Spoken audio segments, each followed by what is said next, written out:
실제로 닮았죠? 네, 너무 닮았습니다. 잘 그리신 것 같아요. 네, 여러분 반갑습니다. 여기 아까 우리 강 의원께서도 말씀하셨는데 계산성당이 이번에 아주 유명했던 폭삭 소가수다 촬영지여서 우리 관광객이 많이 온다고 그러네요. 칠곡의 가실성당? 거기도 많이 온다고. 제가 전에 그 용평 스키장에 한번 갈 일이 있었는데 그 스키장 정상부에 보면은 배용준 배우 이거 뭐라 그럽니까 이게 그림이 있어요. 등심대라고 그럽니까? 네. 거기 일본 관광객들이 사진 찍으려고 상당히 많이 오는 걸 제가 봤습니다. 이게 문화 컨텐츠가 이제 과거에는 그냥 흥미거리에 불과했다면 지금은 일자리, 관광자원 그리고 그 나라의 소프트 파워를 결정하는 아주 중요한 자원이 된 것 같습니다. 제가 이거 복사 소가수다를 이제 그때 제가 잠깐 대표로 그만두고 잠깐 쉬는 시간이었는데 뭐 위험하다 그래서 집회도 못 나가고 집에 갇혀 있을 텐데 그때 잠깐 하도 유명하다 그래서 제가 한번 봤어요. 하나만 보고 말아야지. 그리고 휙휙 돌려보려고 보다가 이제 정말 저게 제가 폭삭 빠져가지고 그걸 봤는데 눈물이 너무 많이 나가지고 그 아내한테 들키면 안 되잖아요. 이 경상도 사람들은 눈물 들키면 안 된다고 생각하잖아요. 그래서 몰래 우느라고 정말 고생했는데 근데 저만 그런 게 아니었던 것 같아요. 이게 바로 문화의 힘이라고 할 수 있겠습니다. 사실 세계에 영향을 미치는 요소는 여러 가지가 있는데 예를 들면 뭐 군사력도 있겠고 경제력도 있겠고 많은 것도 있겠지만 저는 진정한 힘은 문화라고 생각해요. 우리 김구 선생을 제가 가장 근대사에 존경하는 분이신데 그분이 우리가 비록 큰 무력을 가져서 남의 나라를 침공 지배할 것까지는 필요 없고 우리 나라를 충분히 지킬 정도면 충분하다. 무력은. 그런데 정말로 가지고 싶은 것은 세계에 자랑할 강한 문화의 힘이다. 소위 요즘 말하는 문화 강국을 꿈꾸셨죠. 저는 이 김구 선생의 그 안목, 해안이랄까 참 대단하다고 생각합니다. 사실 먹고 살기도 어려운 시대였는데 그리고 나라 국권을 빼앗겨가지고 독립을 하느냐 마느냐 뭐 그러고 있는 상황에서 문화의 힘을 얘기했다는 건 정말 놀라운 일인 것 같습니다. 근데 실제로 지금 대한민국이 전 세계에 사실 한류라는 이름으로 상당한 영향력을 미치고 있습니다. 그리고 그게 단순히 영향력에 그치는 게 아니라 우리의 산업의 기반으로 또 일자리를 만드는 하나의 핵심 요소로 자리 잡고 있는 것 같아요. 우리 배진수 작가님이 아주 유명한 분이신 것 같은데. 네. 근데 되게 젊어 보일 것 같았는데, 얼굴을 보니까. 아, 그렇습니까? 아주 미안합니다. 이게 뭐라고 해야 될지 모르겠는데.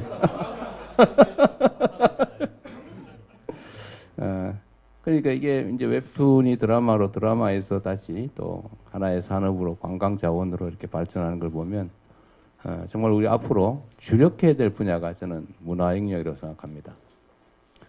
저는 현실 정치인이어서 언제나 사실은 이게 우리나라의 국민의 삶에 나라의 미래에 어떤 영향을 미칠까 이런 데 관심이 많죠.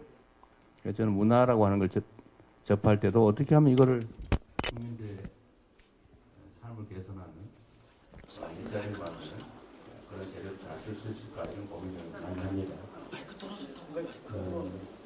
오늘도 사실 그런 얘기를 한번 나눠보고 싶은 거죠. 우리가 사실은 가진 힘이라고 하는 게 대단한데 세계에 좀 특이한 요소가 있습니다. 대한민국이 어떤 게 있냐면 다른 종교들이 거의 비슷비슷하게 경쟁할 정도로 많이 들어와 있습니다. 그러니까 뭐 천주교, 기독교, 불교, 뭐 유교 과거로 따지면 근데 이런 종교들이 아주 다양하게 있으면서도 종교 간에 충돌하지 않는 나라가 거의 유일하게 대한민국이라고 합니다. 뭐 이 정도 되면 이제 세력 다툼을 하느라고 뭐 거의 엄청난 사회적 갈등을 유발하고 심지어는 전쟁 상황, 내전 상황까지 가고 그러죠, 보통은. 근데 우리는 그냥 서로 존중하고, 예를 들면, 교회 다니시는 분도 야단법석 이런 말을 쓴단 말이에요. 그 불교 단어인데, 우리는 그것도 잘 모르죠.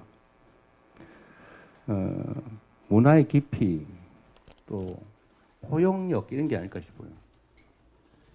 저는 이번에 이 빛의 혁명 과정에서도 좀 비슷한 걸 보여줬다고 생각해요. 보통 군중들이 수만 명, 수십만 명 이렇게 모이면 기본적으로 폭력행위를 저지릅니다. 그러니까 부시고, 불지르고, 뺏고, 약탈하고, 싸우고 막 그러거든요. 근데 우리는 안 하잖아요. 경우가 클수록 더 깨끗하고, 평화적이고, 아름답기까지 하죠. 그게 우리의 힘인데, 저는 결국 이 바탕에 우리의 문화가 있다고 생각합니다. 이제는 우리가 세계 문화 소프트 파워, 이게 순위가 15위라든가? 뭐 그렇게 평가된다고 해요. 15위? 12위라고 평가되고 있군요. 12위라고 하는데, 사실은 이거는 이제 우리 잠재력 수준에 비춰보면 좀 많이 부족하지 않나 싶습니다. 문화예술인들이 존중받는 세상, 또 문화예술인들이 그 문화예술 자체로 사실 고통받지 않을 뿐만 아니라 높은 생활 수준을 영위할 수 있게 해주는 것, 또 그런 가능성의 영역을 만들어내는 게 바로 정부가 할 일, 정치가 할 일이라고 생각합니다. 문화예술 관련 예산도 좀 대폭 늘릴 필요가 있고, 제가 경기도 성남시에서는 뭐 독립영화 제작 지원이라든지 또는 창작 시나리오 작가들, 창작 학교 이런 것도 만들어보고, 또 이제 골목들 다 망해가면 거기에 문화예술인들 입주시켜서 좀 동네를 좀 색다르게 바꿔보는 뭐 이런 것들도 해봤는데, 의외로 드는 비용 예산에 비해서 효과가 상당히 큽니다. 근데 대체적으로 정부 예산은 이런 데 잘 안 쓰려고 하죠. 표시가 잘 안 나요, 대신에. 어디에 뭐 다리나 건물이나 이런 거 지면 표시가 나고, 저거 누가 했어 뭐 이런 얘기를 들을 수가 있는데, 문화예술 부문에 대한 예산을 집행을 하면 사실 표시는 안 나요. 이게 잘 안 하려고 합니다. 그러나 이제 좀 생각을 바꿀 때가 됐다. 문화예술 관련 예산도 좀 대폭 증액하고, 또 문화예술인들이 그냥 창작 의욕으로 하는 일이 아니라 하나의 핵심적인 직업으로, 하나의 산업으로 발전시킬 필요가 있겠다는 생각이 듭니다. 여러분들 오늘 좋은 의견 좀 듣고 싶고요. 저희도 정치인으로서 과연 어떤 정책이 바람직한지 그런 연구도 검토도 하는 기회를 갖도록 하겠습니다. 뵙게 돼서 반갑습니다. 특히 대구에